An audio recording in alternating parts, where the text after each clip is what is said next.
याच्याजवळ कोणी राहिलं नाही, पोरं राहिले नाही, प्रधान राहिले नाही, सैनिक राहिले नाही, सेनापती राहिले नाही. किती राहिले ते? एकटा. एकटा राहिला तरी काय मला वाटतंय कितीही दुःख झालं समजा, आता कसं आहे कुणाचं कोणी मरू नाही, पण जरी मेलं नुसतं रडताना म्हणते देवा याच्यावर तर मला उचललं असतं तर म्हणायचं परत कोणी. अहो जन्म दिलेले मेले तरी तसेच आहे, पाठचे मेले तरी तसेच आहे. याच्या पुढे जाऊन सांगतो पोटचे मेलेले सुद्धा माणसं का मेले? राजारामाचे सगळे मेलेत. मग ह्याला म्हणायला पाहिजे होतं देवा ये लवकर टाक मला मारून. फक्त घरातल्यानी अपमान केल्यावरच माणसाला वाटतंय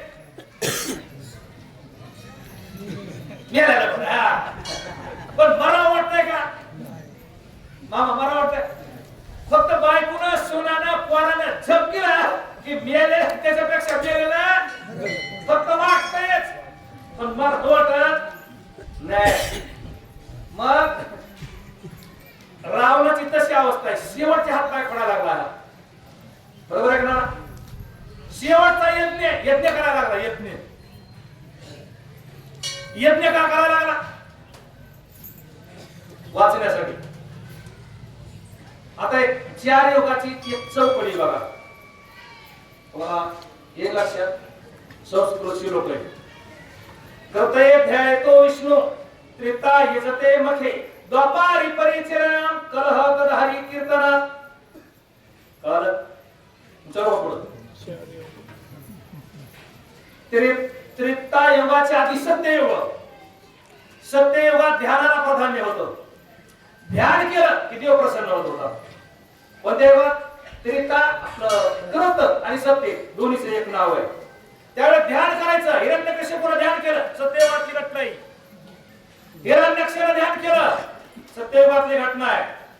ध्यान केलं, देव प्रसन्न झाले, चिरंजीव होण्याचा आशीर्वाद दिला. चला पुढे. या त्रेतायुगात ध्यानाची किंमत कमी झाली.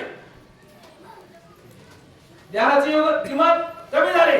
त्रेतायुगामध्ये यज्ञाला किंमत आली. यज्ञाला त्रेतायुगातला तुम्ही सगळा इतिहास वाचला तरी जिथं तिथे यज्ञच करावा लागला. चालत मला बरोबर. रामाला मुलं होण्यासाठी काय करावं लागलं?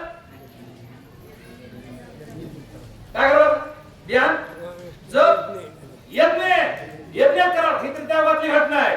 इंद्रजिताला मरण चुकविण्यासाठी काय करावं लागलं? यज्ञ करावं लागलं. विश्वामित्राला ताटिकेचं रक्षण करण्यासाठी काय करावं लागलं? यज्ञ करावं लागलं. शेवटच्या टप्प्यात राजा रावण मरण चुकविण्यासाठी काय करावं लागला? यज्ञ. चला त्रेतायुग संपलं. द्वापार युगात पूजेला प्राधान्य.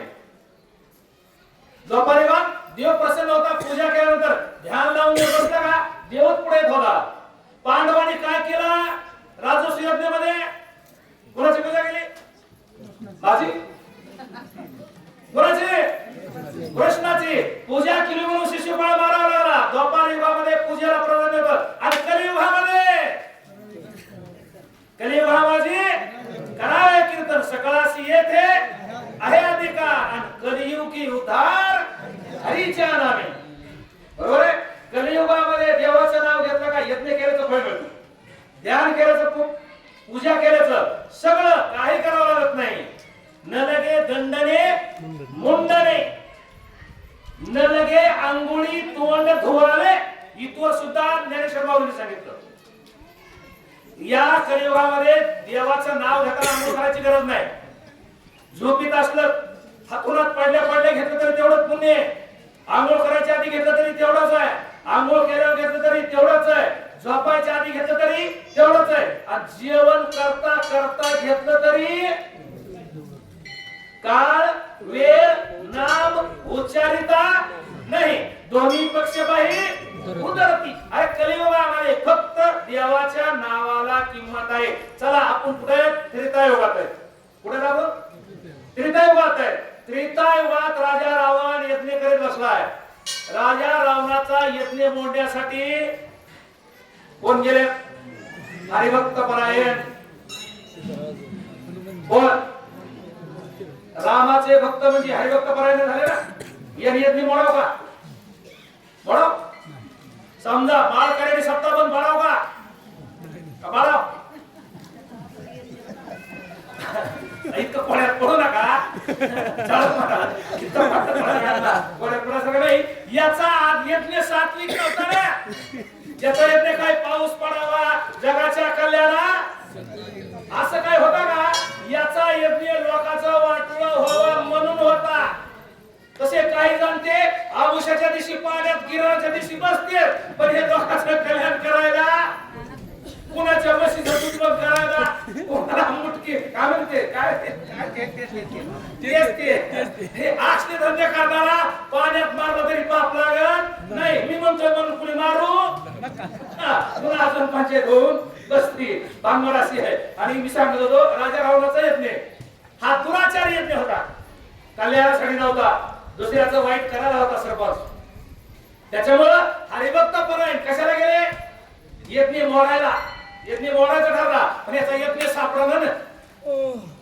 यज्ञ करायला काय असा काय वर पण बसला होता का टेकडीवर सप्त्यासारखा मंडप लावून? भुयामध्ये जाऊन बसला होता. भुयार आपल्या भाषेत भुयारामध्ये जाऊन बसला होता. पुढं तोंडात घातल्यानं माळकरी होत नाही. त्याला जिवंतपणीच अडकून घ्यावा लागते. तेव्हा तुडू तुडू तुडू तुडू पळ सुटला गळकाळा बापुडिया रे शिवनाम शीतळ मुखी सेविपा कापडिया रे.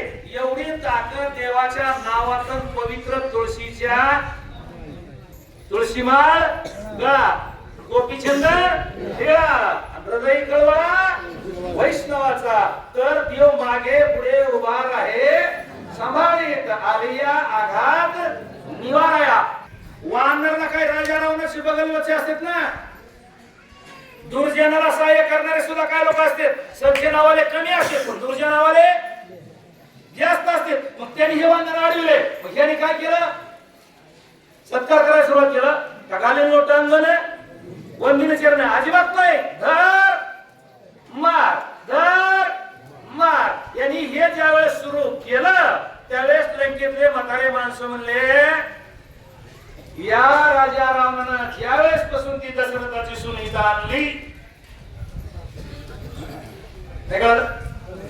आणि तेव्हापासून लंकेत कुणाला अजून यश आलं नाही. मग आता काय करायचं? सवेची मिसळात उदासे हिरोने घेते खडगासे तेरेच मारिती राक्षसासे वानराय शिख्याती केले. वानर एका शब्दावर मोठं पाणी लावता येईल. वानर ज्याच्याकडं किंमत किंवा ज्याचा कार्य आहे ज्याचा पराक्रम आहे त्याला काय म्हणतो? वा. म्हणजे काय एखादा पैलवान कुस्तीकडे काय म्हणते? वार पैलवान. तसं वानर हे वानर होते. यांच्याकडे काही शस्त्र अस्त्र दारू गोळा काही नव्हता. यांच्याजवळ काय होतं? बुद्धिमत्ता वरिष्ठ बुद्धिमान होते. अरे याने त्यांच्याजवळचं शस्त्र घ्यायचं. राक्षसाकडे यांच्याकडे सत्ता होती आणि वनवासी होते. सत्यवाल्याकडे काय नसतंय? काही नसते ना. मग सत्यवाल्याकडे दारू गोळा भाले बर्चे बंदुकी हाताला चाललं होतं. याने काय करायचं? हाळून जायचं त्याच्याजवळच घ्यायचं त्याच्यात पोटात घालायचं आणि त्याला मार